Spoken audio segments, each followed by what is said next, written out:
money. What exactly is it? It's a means of completing transactions where we can transfer money in exchange for a good or service. So we don't have to exchange, one good for another good. It makes transactions easier. Money has taken different forms for centuries. The Romans had metal pieces with the emperor's seal on it. The US government obviously issues dollar bills that we use to complete our transactions from day to day. But in this digital age, how do we complete transactions online? When we complete a purchase online, you can't exactly hand a piece of paper to someone else, right? The transaction's happening online. So it's kind of inefficient to use the dollar bills we use in the real world. The solution to this problem is cryptocurrency. Cryptocurrency is relatively new. It's about 10 years old. And I followed Bitcoin and others for a couple of years now, and there are several directions that each of them go in. But today, I'd like to explain to all of you what cryptocurrency is, how it works, and why it has value in this digital age. So, in the age of computers, we want to perform transactions online. But how can we do that? In the real world, we exchange money hand to hand, right? But we face the issue of not being able to do that. PayPal created a solution in which you could use the internet to transfer money from person to person. But in reality, PayPal doesn't fix this solution entirely. A 2014 CQ Researcher article on digital currency writes, PayPal is not a digital currency. Rather, it's a digital payment system, a means for transferring currency over the internet. Now, it's a little technical, but the difference being when you send money on PayPal, you're not actually sending money to someone. You're telling PayPal that this person now owns $10 that you used to own, right? It's a bit inefficient. So we still have the problem of using real money in a digital world. Cryptocurrency fixes this. It's completely digital. There are many different types of cryptocurrency, and all of them have unique attributes. It's almost ridiculous, though, in the number that they have. That can't be efficient at all, can it? So today, I'm going to tell you the two major cryptocurrencies are Bitcoin and Ethereum. Now, you've probably all heard of Bitcoin before, at least in passing. It was the first cryptocurrency. It came out in 2009, and it solved that problem that people on the internet had been facing for almost 2 decades. How do you transfer money over the internet?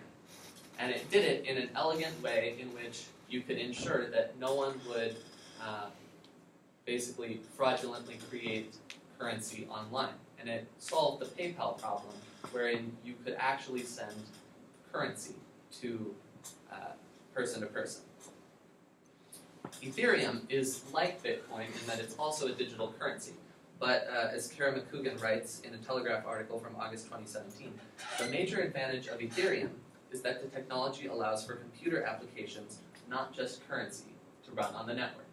And there are several companies now that are trying to create applications that basically run on the Ethereum network at the same time. So now that we have any idea of what cryptocurrencies are, how do they work exactly? See, unlike traditional payment networks like Visa, the Bitcoin network is not run by a single company or power. The system is run by a decentralized network, according to Nathaniel Popper in a New York Times article from August 1st, 2017.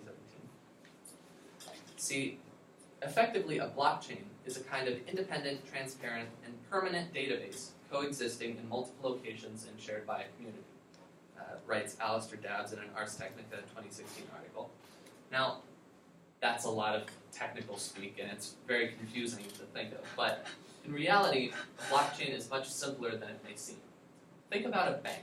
When you deposit money in a bank, the bank writes down that you deposited, say, $20, right?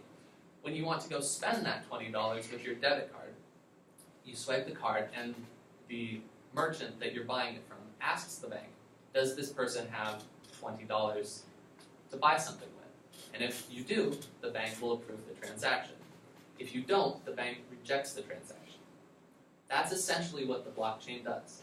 The blockchain is a ledger that has the amount of Bitcoin or other cryptocurrency that everyone has in their account, and when a transaction happens, it verifies whether or not a person has the money they want to spend. If it does, the transaction goes through. If it doesn't, the transaction won't go through. Blockchain is, since it's distributed among all of these different computers, is impossible to forge. So you run into, or you don't run into the issue that can happen at banks where an entry can mistakenly be erased or duplicated, or theft can't exactly happen because it's spread among so many different computers, it's impossible to fake an entry. Now, you might be asking, okay, cryptocurrency sounds cool, but why exactly does this matter? Can't we just keep using dollars on the internet? Well, yes, but cryptocurrency has a couple big advantages that our current solutions don't fix. Business Insider author Chris Weller writes in May 2017, "In countries that accept it, you can buy groceries and clothes just as you would with local currency." So you see, Bitcoin and other currencies can work just like real money. The major difference, however, is the Bitcoin enables near frictionless commerce as transaction fees approach zero. Marshall Van Alstyne writes in a 2014 article, Why Bitcoin Has Value. See, when Bitcoin transactions happen, there's no fee that's charged. Networks like Visa can charge merchants 3 or more % of a transaction that costs more money for the merchant, and this is inefficient. Bitcoin has no transaction fee whatsoever, and so as a transaction happens, it's more incentive for the merchant to use it. Another big advantage of cryptocurrencies is trust. Since cryptocurrency doesn't rely on any one authority like Visa or a bank to happen, you can't manipulate it.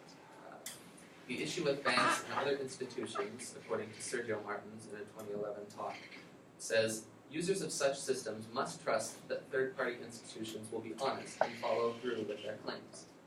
See, that works really well if you're working in one country. But you run into the issue of when you're working globally, countries don't exactly trust each other. So Bitcoin and Ethereum create more of a trust system globally. Cryptocurrency like Bitcoin and Ethereum are just taking off, and they work just like currency but are completely digital. The transactions rely on a technology called the blockchain, and because of the blockchain, fees are negligible and trust is increased among consumers. See, cryptocurrency won't be replacing our money anytime soon, but hopefully you now have a better understanding of what they are and how they work, so when they do become more popular, you can better understand.